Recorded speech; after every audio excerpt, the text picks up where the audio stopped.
Yo, what's up guys? I'm very excited to be talking about the Pokemon trading card game Pocket Edition. This game being on mobile is very interesting, and I'll go over how that affects the TCG, as well as things like the battling system, opening packs, spending money, my experience, and the game overall. I'm sure the first thing that gets most people's attention is the packs. I mean, who doesn't like opening a good old pack of Pokemon cards? I actually plan on opening a real pack later in this video, so be sure to stick around and see if I pull anything that's worth more than $5. It's really cool comparing packs in real life compared to the game because I think they did a pretty good job mobilizing these packs.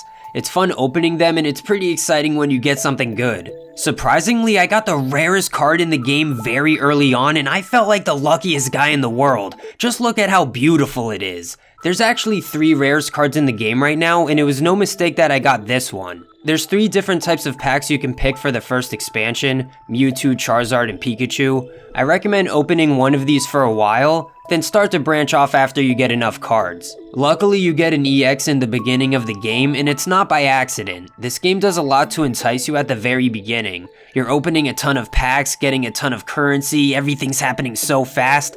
Then reality hits you like a truck and destroys your dopamine. No more opening a dozen packs every day with all that extra currency. Without spending money, you get free packs every 12 hours, so 2 packs every day.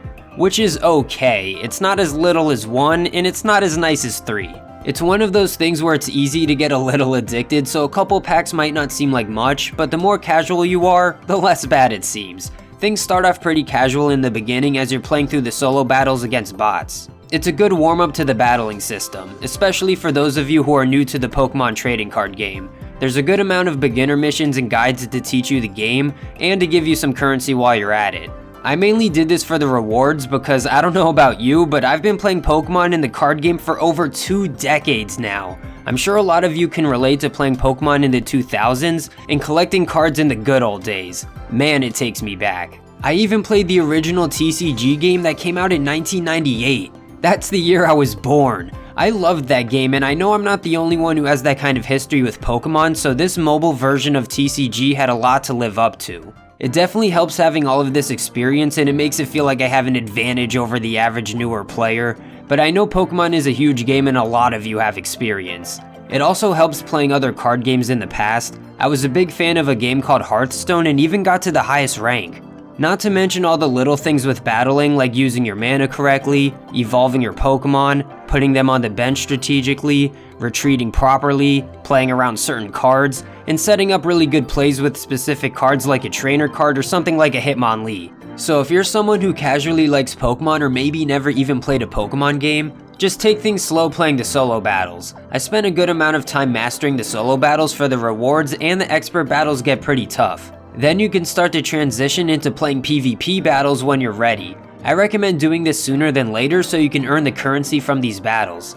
Not to mention getting emblems from winning PvP matches. I like how there's these emblems, achievements, and your profile to keep track of everything while showcasing it. It makes it feel like every little thing you do matters, and there's definitely some long-term achievements. The more you build your collection, the more you might want to make a display board or a binder. It's a very visually pleasing way of showing off your progress. There's also community showcases where you can see other people's binders and cards. But if that's too public for you, you can just add a friend and share your new cards with each other. It's definitely more fun having a friend to show your shiny new card to, and even opening packs together. As well as battling with your friend, and as of this recording, they didn't add trading yet, but I'm sure it'll be interesting. And that's another thing about this game. We're still waiting for new updates and for this game to establish itself. I'm reviewing this game less than a month after it came out. It still needs some time, which is okay, just pace yourself. The events seem like one of the main updates and content we'll be waiting for. We started off with that Lapras event with the solo battles and rewards. We also get Wonder Pick events, which I'll get into later, but I'm sure there'll be other big things to look forward to, like new expansions. I hope the game gets so updated that this video looks prehistoric in the future. Well, in a good way. It can get a little dry around level 15 after they stop holding your hand. I hope they add new features to interact with or to keep us occupied. And a perfect example of this is a new mechanic called Wonder Pick. You get to pick 1 out of 5 cards after they're shuffled. It's a gamble, but it mostly doesn't cost you anything but time. Of course, this is a mobile game, so you have this stamina timer that understandably limits you. And the more stamina you have, the better wonder pick options you have. It only goes up to 5, but the timer's what makes each wonder pick valuable. And trust me, it feels really good to get the card that you pick. I recommend picking a safe option with good odds, but risky ones can be rewarding. Oh, and my strategy is to go in the top middle every time, maybe bottom right. And let's say you happen to get impatient or see a really good wonder pick but don't have the stamina.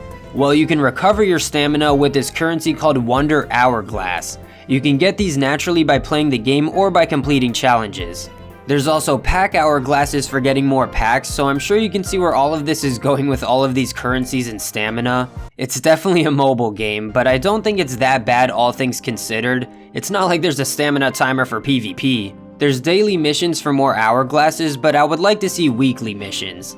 And if we take a look at the shop, you do get some daily gifts, which is nice, but while we're in the shop, you also get these shop tickets to buy things like useful cards and other currencies. But you can get deeper in the shop for these long-term cosmetic currencies that I won't even get into. But wait, there's more. Limited time events have their own currency with their own shop. And finally, what it all comes down to, there's a premium shop. It's time to get financial, and trust me, I'm pretty good with money. But before we get into the premium shop, let's take a look at the premium pass. Just to make it simple, this is the best singular purchase you can make right now. If we're talking value, this is it. All the Premium Pass does right now is give you an extra pack every day and have access to the Premium Shop with new missions, but I'd rather call them quests or challenges though. The Premium Pass is $10 a month and you get an extra 2 weeks for free the first time you buy it. Not sure if it'll be worth continuously buying, but it's a fine line of getting extra bonuses, but still feeling free to play enough. But if you really pay your way to the top, that's where Pokégold comes into the picture. This is the currency that you straight up buy with money. The more notable thing you can do with this is buy more packs. I mean, there's some bundles you can get with Pokégold, but I'm sure they'll add more accessories in the future. I'm not totally opposed to buying Pokégold, at least under the right circumstances. You can buy these reduced prices with a single time purchase, and that's worth it. I would buy that, but I prefer waiting for a sale if possible. And shout out to my friend for getting the Rule 34 bundle. So after all of that, you can clearly see there's a lot of currencies, timers, and potential money we're dealing with, but I think it should be expected with a free-to-play mobile game, and I don't think it ruins the game, just hinders the experience. I think it's mostly positive with some negative. There's a lot of different factors that might determine if you think this game sucks or not. Honestly, there's so many things to mention, I'm gonna bring up everything my slow bro brain couldn't think of earlier. Like how the most exciting and frustrating battling mechanic is flipping that damn coin. RNG is the biggest gift and curse in card games, and apparently there used to be a trick to get heads every time. Now that sounds like a nightmare. Not to mention people used to think that a bent pack gives you better cards. Luckily this game isn't that glitchy or broken, although it does have different mechanics from the original TCG, like no longer needing energy cards. You just regenerate energy every turn, and I actually like this change. But I kinda miss the prizes you would get when knocking out enemy Pokemon though. And I don't think I told you yet, but be aware when first entering PvP even though I encourage playing it early. It can feel difficult in the beginning and lots of players will be using meta decks or at least meta cards. A lot of these players are copy-paste and you can learn how to play against them. I personally haven't looked up any meta decks yet because I'm still just having fun and choosing to learn more naturally with all of the experience I have, but you can do whatever you want. This is why I think they should add PvP modes for certain levels or simply a ranked mode to encourage the sweaty playstyle, keeping those tryhards where they should be. Okay, I'm playing, I'm a tryhard too. Well, a casual tryhard or something. You can also craft cards at the pack point exchange to help you make those overpowered decks. I actually really like this mechanic. It makes opening packs feel more worth it and it gets you one step closer to crafting that OP card and wrecking people. Just make sure you thank people after wrecking them or getting wrecked so we can all keep the good vibes going and for some extra currency. We can all use the extra currency because there's not much of it to go around. I hope they change this and because getting more packs to build your collection is fun. It's just fun collecting cards and having all of it on your phone, no hassle or mess. You can even use these rental decks before you get a lot of cards, but my flex is gonna be never using them. Something you can do with extra cards is obtaining flair. With flair, you can add a little extra cosmetic effect to your card. So far, I only recommend doing this with common cards. You might want to trade a rare card instead of turning it into flair. And something I know most of us aren't thinking about, but this game ran fine and smooth. I'm playing this on an iPhone SE 2020 and I was able to record no problem. It just got a little weird recording while sharing my screen on Discord, but there was actually more settings for a mobile game than I thought. But then we have the age-old question. Is this game actually worth playing after everything I told you? Well, this is coming from someone who's been a fan of the series since I was a little kid, including the trading card game and collecting the actual cards. I literally have binders and bags full of Pokemon cards. And I managed to stay casual enough over the years even though I'm kinda good. Not anything crazy, but enough to say I'm not disappointed with this game. There might be some dry moments while waiting for updates, but I'm really excited to see where this game goes. Like, I've already spent hundreds of dollars and thousands of hours on another card game, but I want to see if Pokemon could pull it off. I wasn't even expecting this game and got it like a week late, but it's been a breath of fresh air. I don't even play modern Pokemon games, so this is the exact kind of thing I would have wanted. Like, I have been eating, sleeping, and defecating Pokemon 24/7 right now. It's all I can think of. I don't usually play Pokemon, but when I do, I'm obsessed with it. Which is exactly why I had to go all out and buy some real Pokemon booster packs. It's probably been about a decade since I've bought real Pokemon cards. This was a huge part of my childhood, and let's relive it for a moment. Should I open it, or should I keep it sealed? Okay, wrong channel, but I can't believe I'm doing this, but I'm glad I'm bringing you guys with me. I think I found a decent way to record this. But let's get this bad boy open. We have a couple of Scarlet and Violet packs here. Probably some average packs, but you know, is the top seller on Amazon. But oh, here we go. It has been a while since I've opened Pokemon cards, but this is pretty exciting for me. Not trying to spoil anything here, but I believe I'm doing this correctly. It's also pretty cool with this pack actually, because you get a free holo, and the free one I got was Snorlax, and I actually know him, so pretty exciting. But let's get into this. I think I did the card trick correctly by putting the water energy in the front. But let's see what we got here. I'm a pretty old school Pokemon player, so I didn't even recognize that first guy, but I do recognize, I believe, Ryalu. I think I said that wrong, but anyway, I do know Magneton. Of course, he's in the game. He's in the game right now, and I do like his effect, so he's pretty cool, but I don't see that effect here, so whatever. This one, I do not recognize. I don't know what generation he is, but still looks pretty cool. Let's keep it going. I do like how there's a mix of the old and the new cards. We got Hypno over here, which I do recognize. Pretty cool. Beach Court. Pretty cool trainer card. I do not know this one as well, but I am interested to see what we have towards the back. I did notice a bit of a sneak peek by accident, as you might have saw right there, but this one looks pretty cool. Don't recognize him. Looks pretty good. Oh, we're starting to get a little bit of something here. Has a nice little shine to it. We got Houndour. Houndoom would be really cool. And shout out to channels like Coop and Short Pocket Monster for getting me back into the trading card game. You know, getting me interested in these cards and even buying these packs. So that's pretty cool. But let's see what we got next. A Primeape.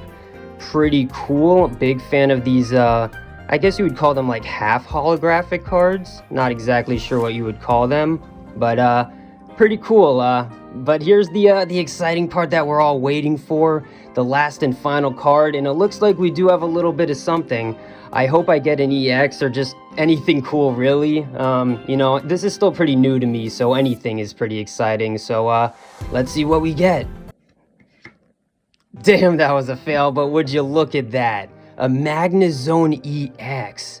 Let me just like take it all in, and that's actually really cool because just earlier in this pack, if I grab it, I got the Magneton. All I need is the Magnemite, but man, would you look at that? I'm so glad I got an EX. Wow, that's cool in real life compared to the game. It's like having my own prized possession, but wow, I'm glad I actually got something. Wow, you actually got something pretty good, I guess. No matter what the outcome was, I'm just happy that this game had enough going for it to encourage me to buy a real pack just for this video. Not to mention the nostalgia, and who knows, maybe this will encourage some of you to buy a pack. But if you have enough encouragement or motivation to comment, then maybe you'll end up on the big screen like the people who commented on my last Pokemon video. I really appreciate all of the support, and I like giving you guys the spotlight to show my appreciation. But thank you guys for being the best kind of viewer, making it to the very end. I'd give you a Master Ball if I could.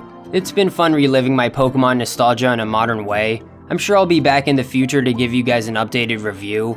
But until then, thank you for joining me on this special review. Here's to one more pack opening. Peace.